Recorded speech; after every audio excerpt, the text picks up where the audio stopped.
Hello friends, after spending a wonderful and quality time with my family and dear friends, it was time to switch on the action mode. Although I was lucky to join in my own country at Indian port, a big job of main engine decarbonization had to be immediately attended as there was an issue with the newly installed broken piston rings. As this topic is indeed too long to cover up in one go, I'll split it in parts. With each part of the video will detail the various operational steps, which includes removal of the cylinder head and the piston, calibration of the piston and the liner, replacing the piston crown, and hydraulic pressure testing of the piston, and finally installing back the piston. So friends, please do watch every part carefully, as I assure you these videos will definitely help you out during your turn. So let's get started.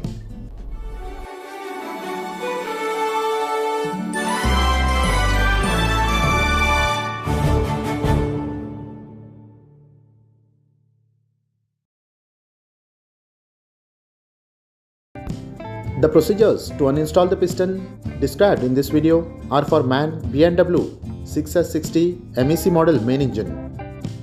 Before any maintenance work is being carried out, I would discuss a very few but extremely important general safety precautions which you all must be familiar with. Firstly, the engine controls must always be in the engine control room station, and the telegraph system should be in the finish with engine mode.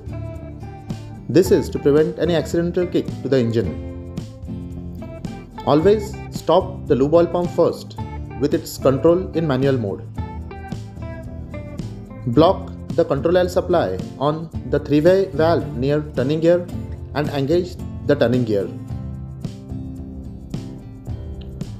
Shut the main air starting valve such that the valve spindle is blocked inside the locking plate. Always shut the air supply to the exhaust valve and the control air valve. Do cut off the fuel supply for the concerned unit on which the job is being performed. As an additional precaution, always do remove the valve handle. Next, you need to drain the jacket cooling water for the said unit. For this, shut the line valve on the main engine jacket freshwater expansion tank and open this vent. On the turbocharger side of the engine, the main jacket cooling water inlet and outlet lines distribute the water through each unit. Shut these lines, inlet and outlet valves and completely drain the system of cooling water.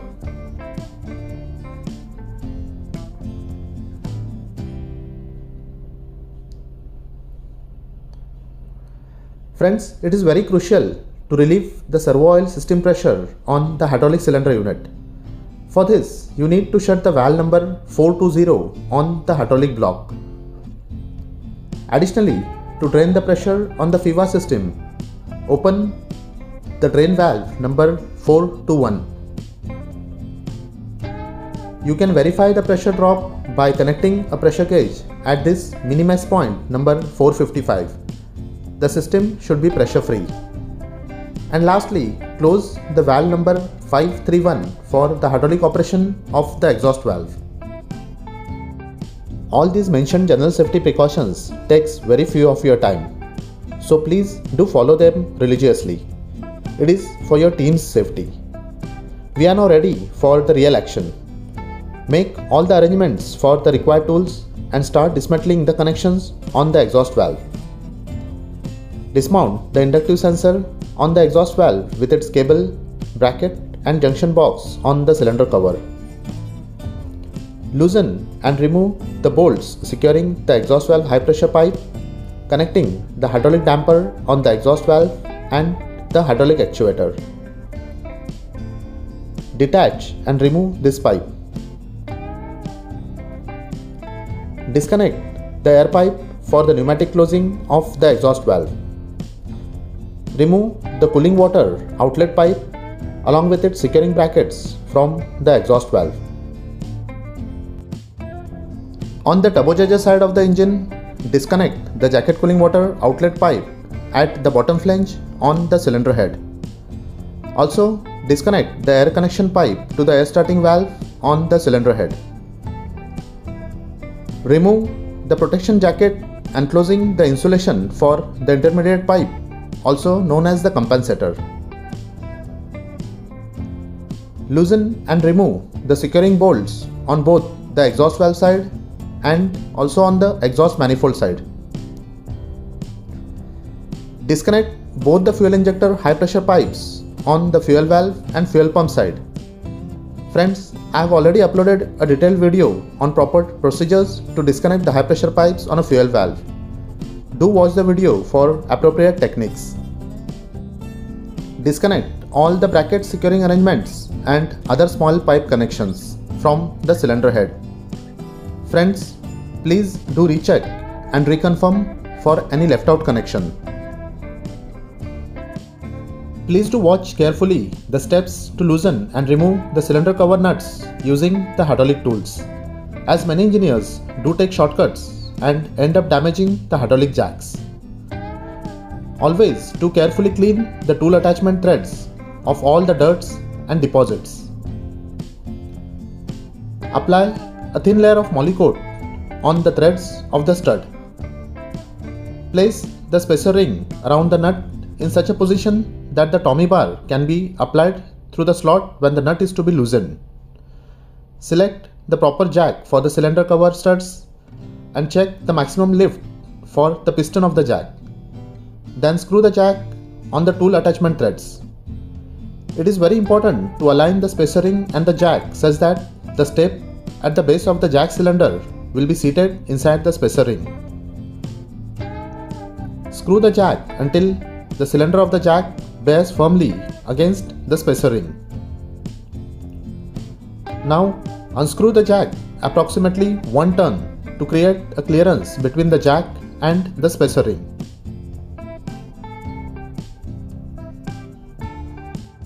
Connect the hydraulic jacks with the high pressure hoses of the distributor block and the high pressure pump. Increase the oil pressure to the prescribed value as mentioned in the manual. In our case, it was 1500 bar. If at all the nut does not come loose at 1500 bar, the pressure may be increased by approximately 150 bar. Using a Tommy bar, unscrew the nut on the stud up to 2 to 3 turns in anti-clockwise direction. Please do ensure the nut is not screwed up against the jack. Once all the cylinder nuts are loosened, relieve the hydraulic oil pressure and disconnect the high pressure pump and the hydraulic tools from the stud. Unscrew the cylinder head nuts. The cylinder head along with the exhaust valve is now ready to be lifted out of the liner. The cylinder cover is equipped with a protective shield located at its base.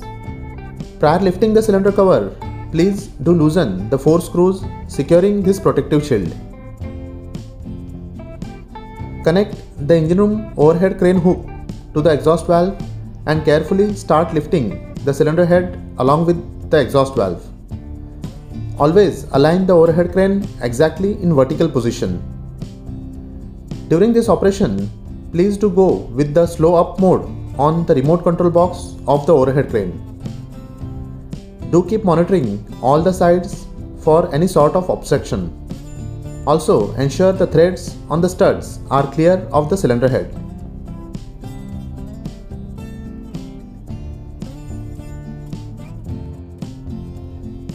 Land the cylinder cover on a couple of wooden planks and clean all the pipe connection surfaces.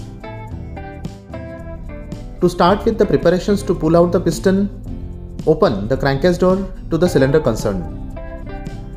Turn the crosshead down far enough to give access to the piston rod bolts and the stuffing box.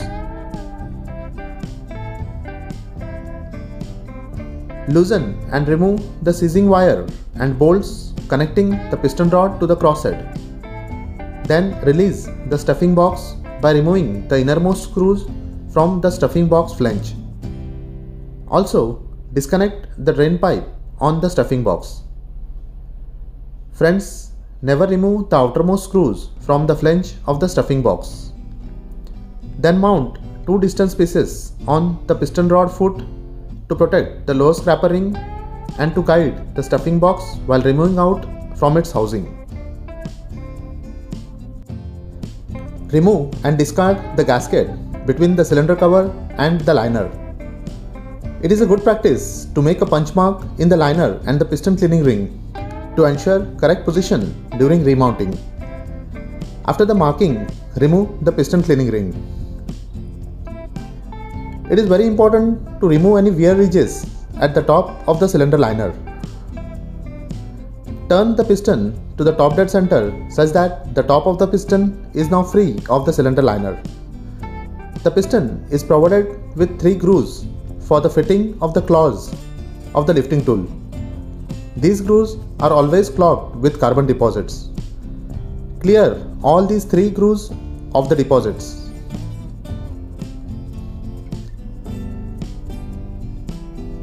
Make sure to mount the lifting tool correctly so that the claws of the lifting tool enter the lifting grooves of the piston crown.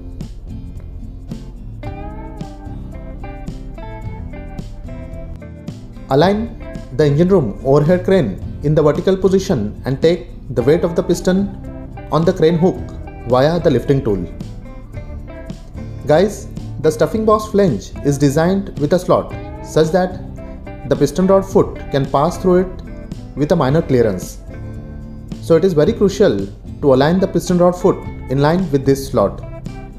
To attain this position, inside the crankcase, an engineer has to attend the piston rod foot in continuous communication with the operator of the engine room crane positioned at the cylinder head platform.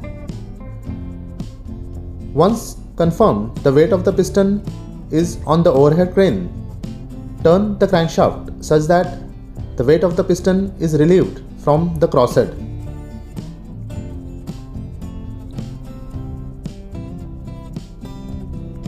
Bring down the crosshead until the engineer gets clear access to the piston rod foot. Slowly start lifting the piston out of the cylinder liner, taking care to guide the piston rod foot through the stuffing box flange slot. Once confirmed the piston rod foot is clear of the slot, then pull out the piston.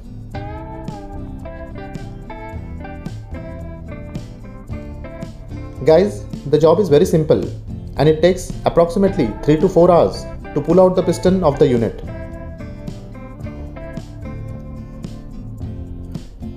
Now it's a coffee break and to refresh the team members by sharing some jokes. In the next part of the video, we'll discuss about the major reasons for the breakage of the piston rings, complete maintenance, inspection and installation of the stuffing box, the techniques for replacement of the piston crown and skirt, the cylinder liner calibration and much more. So stay tuned with my channel to be the master in your jobs on board the ship. Wish you all safe sailing and a healthy stay on board. Guys, see you in the next video. Thank you.